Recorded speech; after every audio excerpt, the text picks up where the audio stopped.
Bueno, por supuesto, el tema de la semana. Muchos dicen, hemos sido insistentes en este tema. En realidad, sí, probablemente sea el tema del año. El lunes, legisladores del Movimiento al Socialismo y dos de Unidad Demócrata, bueno, entre paréntesis, cuestionados por justamente haber presentado la acción de inconstitucionalidad abstracta. ¿Qué le están pidiendo al Tribunal Constitucional? Que declare la inconstitucionalidad de 5 normas de la Ley 026 de régimen electoral, además también la inaplicabilidad de 4 artículos de la Constitución Política del Estado. Vamos a hablar en este marco con la diputada Romina Pérez, ella es vicepresidenta de la Cámara de Diputados. Gracias por estar con nosotros, diputada Pérez, bienvenida, qué gusto. Muchísimas gracias, Cristian, siempre una alegría estar aquí en tu programa, porque permite informar a la ciudadanía de primera mano lo que implica esta acción de inconstitucionalidad abstracta. Muy bien, yo quiero preguntarle de manera inicial, luego entraremos, por ejemplo, al contenido en sí del recurso que han presentado. ¿Por qué es que se opta por esta vía? Y cuando le digo esta vía, estoy pensando, por supuesto, en el momento que el Movimiento al Socialismo anuncia que habían 4 vías para viabilizar la repostulación del presidente Evo Morales. Las 4 vías en su momento las conocimos. Finalmente se decide tomar una, esta. ¿Por qué? La cuarta vía. Bien, esta acción responde a una resolución del Congreso de Más que se lleva a cabo a Montero, ¿no? A raíz de toda esa campaña mediática y de guerra sucia que hizo que el referéndum se pierda con muy pocos votos, y que ahora que la ciudadanía conoce que ese fue un montaje de una gran mentira, tenemos el derecho de reivindicar ciertos derechos. ¿En qué consiste esta acción abstracta? ¿Por qué estamos pidiendo la inconstitucionalidad de 5 artículos de la Ley 026? Por varias razones. Primero, ¿qué dicen los 5 artículos de la 026? Están referidos al tiempo de la gestión del mandato, que es de 5 años, y a la reelección, que le pone límites por una sola vez de manera continua. Entonces, estos artículos son inconstitucionales por 2 razones. Nuestra Constitución tiene un artículo fundamental, que es el 256. El 256 dice que en materia de derechos humanos y fundamentales, en este caso los derechos políticos de las personas, tienen preeminencia los tratados y los convenios internacionales. En este caso, el Pacto de San José de Costa Rica, que es el Convenio Internacional sobre Derechos Humanos, que amplía ampliamente los derechos políticos de los ciudadanos, los cuales no deben ser restringidos de manera alguna. En el artículo 23 de esta convención dice que todo ciudadano tiene el derecho a participar libremente de las elecciones, de ser elegido mediante elecciones transparentes, limpias, por el sufragio universal, y asumir el poder político. Pero además, en esta convención, el único límite que se pone para el ejercicio de estos derechos es lo que se dice los numerus clausus, que significa, dice, serán limitados por tema de identidad, por tema de edad, por tema de nacionalidad y otros, pero no pone límites al ejercicio para que sean reelectos indefinidamente o las veces que el candidato y el soberano se identifique con ese candidato. Perfecto. Yo quiero hacer énfasis un poco en la pregunta que le he planteado. Lo que usted nos acaba de decir es valioso para entender ya en qué consiste el recurso que han presentado. Haciendo referencia a lo siguiente, en su momento, algunos, no todos, del Movimiento al Socialismo dijeron que fue un error ir al referéndum de manera muy anticipada. No sé si usted compartía ese criterio. ¿Lo ha escuchado eso de parte de alguno de sus colegas? Sí, pero aquí yo quiero hacer 2 distinciones. Aquí son 2 cosas diferentes, sí, hermano. Pero vamos a ir paso a paso. A lo que quiero ir es a lo siguiente. Luego se habló de pedir la anulación del referéndum. Inmediatamente salió otro grupo y dijo, no, el referéndum se respeta, vamos a plantear otras posibilidades. El referéndum no se toca, ¿no? Vuelvo a la pregunta inicial. Eran 4 vías. Esta es una. Sí. ¿Usted está segura, al igual que sus colegas del Movimiento al Socialismo, que es la mejor vía, no pensando tanto en la legalidad, que ya lo ha explicado, sino en la legitimidad probablemente. ¿Era el mejor camino de las 4 que se abrieron en su momento? O sea, las 4 vías que se abrieron son totalmente constitucionales y se enmarca en los procedimientos de un Estado de Derecho. En relación a tu pregunta, el referéndum ha sido respetado ampliamente, pero el referéndum era una cosa totalmente diferente a esta acción, y te explico por qué. El referéndum se centró en hacer una reforma parcial de la Constitución en relación a un solo artículo para permitir la reelección por un periodo constitucional más del presidente y el vicepresidente. Sí, 168. El 168. Eso ha respetado la Asamblea, porque si hubiera sido posible, si hubiera salido un resultado positivo, la Asamblea, ¿qué tendría que haber hecho? Modificar una reforma parcial, ese artículo de la Constitución. Y eso no hemos hecho con ninguna ley, se ha respetado. Y lógicamente siempre hemos tenido en mente, a lo largo de este proceso, encontrar otras vías para que se respeten justamente el ejercicio de los derechos políticos de todo ciudadano, que no solamente está en convenios y tratados internacionales, sino también está en la jurisprudencia de la Corte Internacional de Derechos Humanos, que pide a los estados que respeten y cumplan sus obligaciones. Entonces, eso es muy importante porque hay una jurisprudencia de la Corte de Derechos Humanos que ha fallado ya en varios casos, como seguramente vamos a desarrollar acá en esta entrevista, en relación a que se respeten esos derechos y que no se pongan límites. Ya te he dicho, las únicas restricciones están en el último inciso del 23, que son estos causas números, que no tiene nada que ver con la reelección. Muy bien.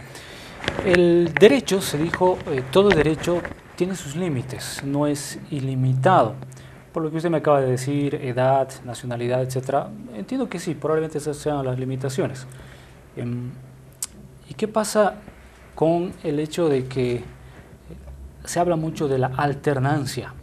Ese podría ser probablemente un aspecto que limite el derecho a repostularme una y otra vez, 2, 3 veces, en su criterio. Mira, bien que has tocado ese punto. Sí. Es que acá malintencionadamente la oposición, por su incapacidad política, está distorsionando el tema de la alternancia. Si tuviera que haber alternancia en un Estado de Derecho como que hay, ¿quiénes tienen que ser los responsables de generar una alternancia al país? La oposición. Nosotros, por ejemplo, nuestro hermano Evo Morales, consideramos que tiene un liderazgo fuerte, es nuestro mejor jugador, les ha metido un montón de goles a la oposición, para decirlo en términos sencillos. Si ellos no quieren ya ese golero, ellos tienen que ponerte un candidato, un programa que sea recepcionado por el pueblo, lo acepte, tenga la legitimidad y ellos poner la alternancia. O sea, la alternancia está en manos de la oposición, no del oficialismo.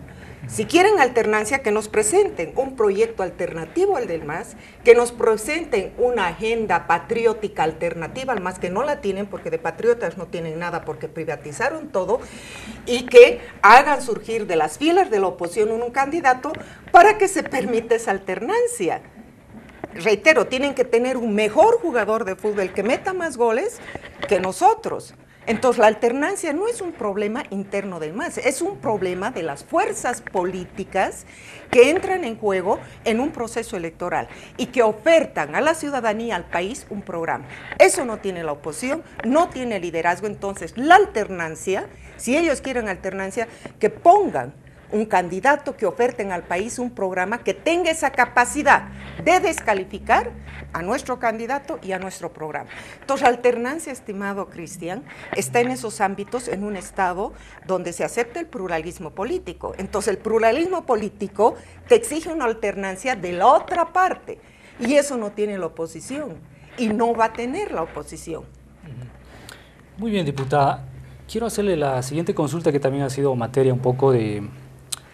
no solamente de mucha expectativa por parte de la gente, sino también que cuestionamientos serios a este planteamiento que ustedes han hecho. Eso es lo que voy a querer reflejar a partir de este momento. ¿Qué se ha dicho en contra, por decir algo, ¿no? Que hay escenarios diversos para eventualmente cambiar o inclusive anular ciertas disposiciones de la Constitución Política del Estado. Varios escenarios. Uno de ellos, la Asamblea Constituyente, que aprobó esa Constitución.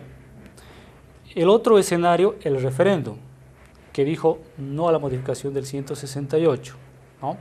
Y este que ustedes están planteando, un recurso de inconstitucionalidad abstracta. Muchos aseguran que no hay competencia para que el Tribunal Constitucional resuelva sobre esto, porque eso le corresponde al soberano, es decir, a la gente.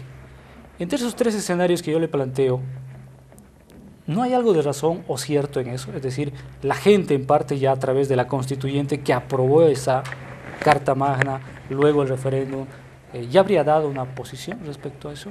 Muy pertinente es tu pregunta, Cristian. Empezaremos por el constituyente. ¿Qué ha hecho el constituyente? En la Constitución hay contradicciones intraconstitucionales, pero ¿qué ha hecho el constituyente? El artículo 26 y el artículo 28 de nuestra Constitución hablan ampliamente del ejercicio de los derechos políticos. Todo ciudadano tiene el derecho a presentarse a los poderes públicos sin limitación alguna. Artículo 26.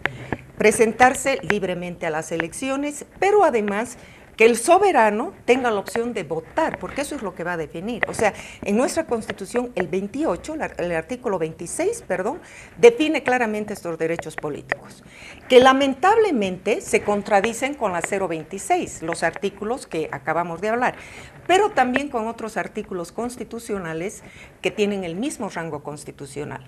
Además de ello, el artículo 28 de la Constitución pone 3 límites a los derechos políticos. ¿Cuáles son?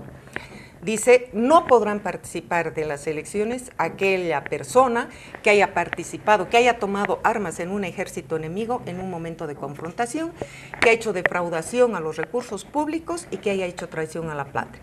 Tres medidas para que no se presenten a la presidencia u otras instancias del Estado. No dice en ese límite que serán limitados en gestiones o una sola vez o 2 veces, no dice nuestra Carta Magna. Además de eso, el constituyente, con un espíritu, también aprueba el artículo 256, donde justamente dice que nuestra Constitución en ese artículo está cediendo su primacía constitucional como una norma, ley de leyes, a los tratados y convenios internacionales en el ámbito de los derechos humanos y fundamentales, es decir, políticos, si acaso estos derechos en estas convenciones son superiores a establecidos en nuestra Constitución. 3 artículos constitucionales que el constituyente ha aprobado. Ese era el espíritu del constituyente.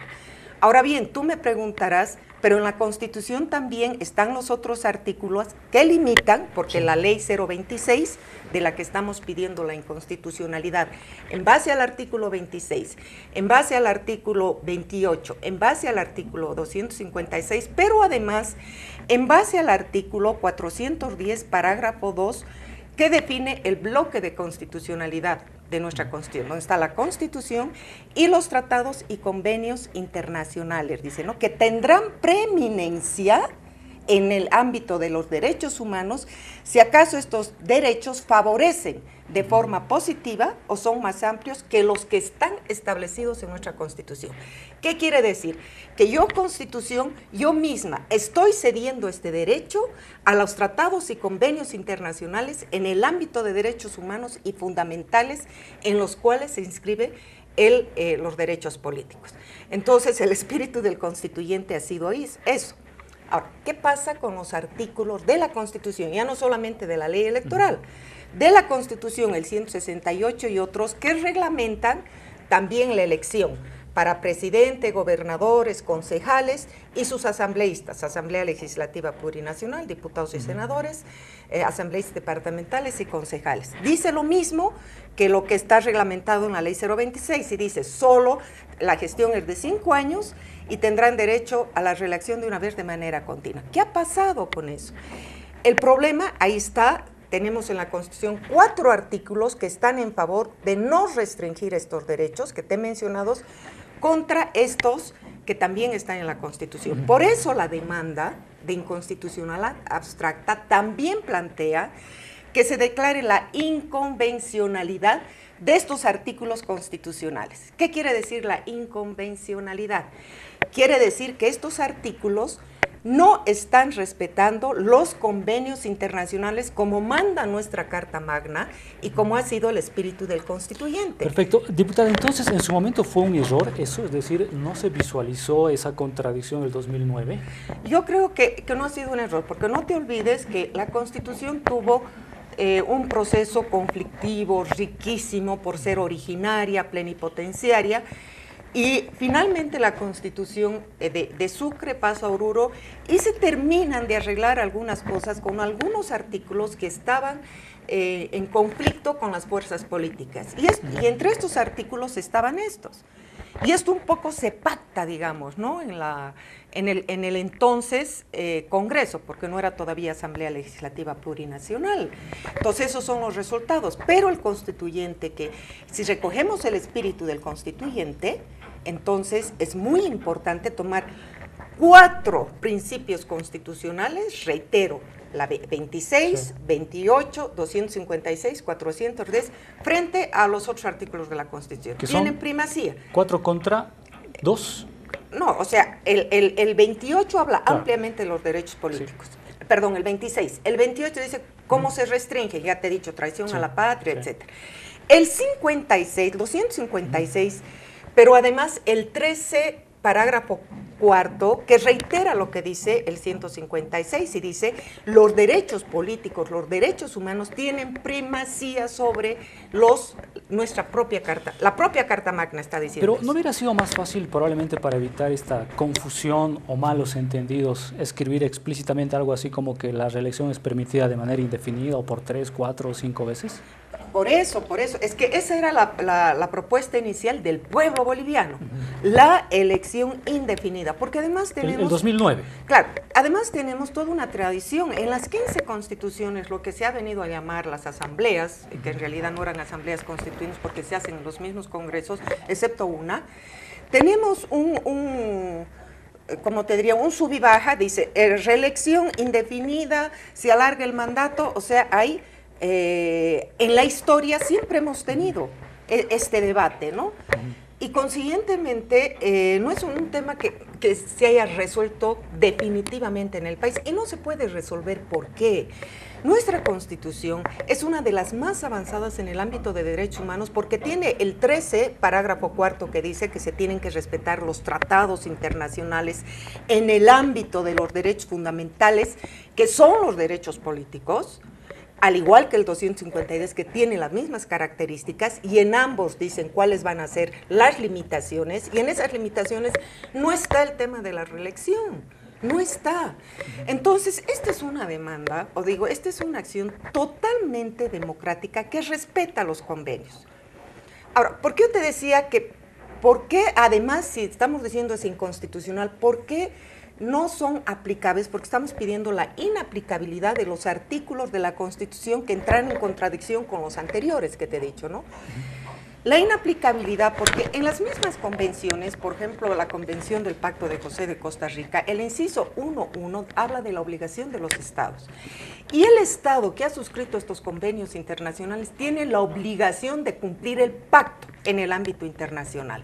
Y nosotros hemos ratificado ese convenio con la ley 1470, si no me equivoco, en la época de Jaime Paz Zamora. 1993. Sí. En 1993, ¿no? Entonces, ahí en el artículo dice, todos los estados están en obligación de hacer respetar lo que está en el artículo 23 del Pacto de Costa Rica, que dice: todo ciudadano tiene el derecho de participar libremente en las elecciones, de emitir su voto en elecciones transparentes, para asumir los poderes públicos, ponen los límites que te he dicho que es identidad, nacionalidad, donde no está el tema de la reelección o los límites a ello, pero además dice, si el Estado no cumple esto, o sea, si tú estás obligado, también hay sanciones. Por eso es que la Corte Internacional de Derechos Humanos ya ha hecho varios fallos en relación a que se respete esta cosa. Pero una cosa quiero decirte, mira, yo tengo mucho respeto por nuestro amigo José Antonio Rivera. Todos lo conocemos, es uno de los mejores constitucionalistas de Bolivia y creo que el mejor en Cochabamba. Y él se refiere, dice, control de convencionalidad. O sea, lo que nosotros estamos pidiendo al Tribunal Constitucional es que haga un control de constitución, de constitucionalidad y también de convencionalidad. ¿Por qué? ¿Qué dice Rivero? El control de convencionalidad consiste en someter las normas del derecho interno, en este caso la Ley 026 y estos artículos de nuestra Constitución, dice, a una comparación con la Convención de los Derechos Humanos del Sistema Interamericano. Interpretación, dice, así como la interpretación realizada de dichas normas por la Corte Interamericana.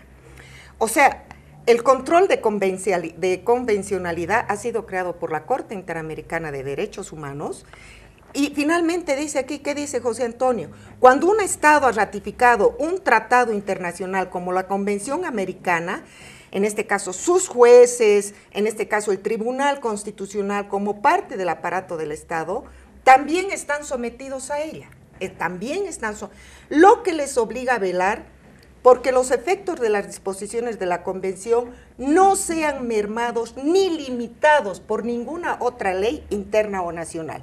Y por eso dice, tienen que hacer un control de convencionalidad, interpretar el artículo, porque esa es la función del Tribunal Constitucional. Sí, mire, casualmente, sin embargo, yo tengo también una cita que he sacado del mismo doctor Rivera, que figura en el diario Los Tiempos, y él dice, si el Tribunal Constitucional da curso a esta acción y la acepta, se va a implementar en los hechos la reelección indefinida, causando una herida de muerte al régimen democrático. Se está contradiciendo acá el compañero José Antonio, porque esto yo lo he sacado de Los Tiempos. Él acá dice que tiene que haber ese control de convencionalidad, y claramente eso es lo que estamos pidiendo nosotros al tribunal. Ya para cerrar la entrevista, ¿Tan rápido? bueno, hemos estado 21 minutos, habíamos pactado 17. Ya. Es que este tema realmente es complejo, diputada, pero este tema también es importante, lo que le voy a plantear. Es en un plano hipotético, ¿ya? Suponiendo que el tribunal no da curso a esto. Ustedes tienen otras 3 vías, sabíamos que habían 4, esta es una de las 4. Entre esas vías, ¿podría agregarse eventualmente una asamblea constituyente? La asamblea constituyente se la convoca cuando hay que hacer una reforma total de la Constitución. Sí, por eso yo le pregunto, ¿esa figura en algún momento se la podría considerar? Yo creo que, primero quiero decir 2 cosas antes de responderte esta pregunta. Cuando hemos hecho la preselección de los magistrados, ¿qué decía la oposición? Han hecho una preselección para que estos magistrados favorezcan una reelección de Evo Morales. Querían descalificar a toda costa esa elección transparente, democrática, meritocrática, etcétera, etcétera, ¿no? Estoy citando este ejemplo para ubicar a la oposición que permanentemente se contradice, miente, confunde a la ciudadanía. Ese nuevo magistrado, los nuevos magistrados, van a cumplir sus funciones y la acción se ha presentado a este tribunal por la importancia que nosotros consideramos que tiene que ser defender los derechos políticos de todo ciudadano. Y aquí hay un tema mucho más importante. No es solamente el derecho de que se repostule nuestro hermano Evo, sino los gobernadores, los concejales, los asambleístas, los alcaldes, o sea, aquí va para todas las autoridades de la organización territorial del Estado. La reforma constitucional era solo el 168. Entonces aquí se amplía a todas las autoridades de todos los niveles del Estado. Pero ¿Indefinidamente la ampliación? Indefinidamente, Ya. Pero lo que quiero llegar es una cosita más importante. No es solamente para este ciudadano que está con esa investidura que puede ser candidato, sino también el derecho del ciudadano, de vos y de mí como votantes. Si al candidato Evo Morales le limitan a que se ponga en la elección, yo como ciudadano que quiero que siga con esta gestión excelente de megaproyectos, agenda patriótica, también me están limitando el derecho de elegir a una persona idónea para el cargo. O sea, no es solamente un tema, por decirte, de los de arriba, sino también del soberano. Y por eso, en última instancia, si la reelección va a ser indefinida para todos los cargos, finalmente es el soberano, el ciudadano que con su voto va a decir, señor, usted se queda o usted se va. Perfecto. Una asamblea constituyente no está en el horizonte de la probabilidad, como ha ocurrido en Venezuela en algún momento, cuando las cosas se complicaron y dijeron, bueno... No, es que no podemos comparar el caso de Venezuela con Bolivia, para empezar. Como referencia, obviamente. Ni como referencia de manera alguna, porque hay otras vías. Aquí, por ejemplo, te enseño Honduras. Sí. En Honduras, por ejemplo, en Honduras... No, pero de las 4 que ustedes plantearon, hubieron 3. Hoy se está agotando una. Yo no creo. Esta acción está bastante fundamentada. Está en el ámbito de los procedimientos que guían a un Estado de Derecho. El tribunal tendrá que interpretar la inconstitucionalidad y la inconvencionalidad. Y si hay una interpretación justa, de acuerdo ya a las sentencias, inclusive que ha dado la Corte Interamericana de Derechos Humanos, en varios casos que se ha pronunciado, esto va a salir favorable, porque ni a ti, ni a mí, ni a cualquier ciudadano nos pueden limitar un derecho político que esté en el ámbito de los derechos fundamentales. Muy bien, diputada, qué gusto haber conversado con usted sobre un tema ciertamente polémico, difícil. Ya todos estamos diciendo que será un tema que está planteando simplemente el punto de partida del debate, ¿no? Un gusto haberla visto de tanto tiempo. Gracias por habernos visitado. Muchísimas gracias, Cristian. Muy agradecida. Gracias a tu canal por permitirme llegar al ciudadano con la verdad, con la voz de la verdad. Muchísimas gracias. Gracias a usted. Vamos a ir a la pausa, amigos. Antes vamos a revisar lo que ha ocurrido hoy en materia informativa. Las noticias en 60 segundos.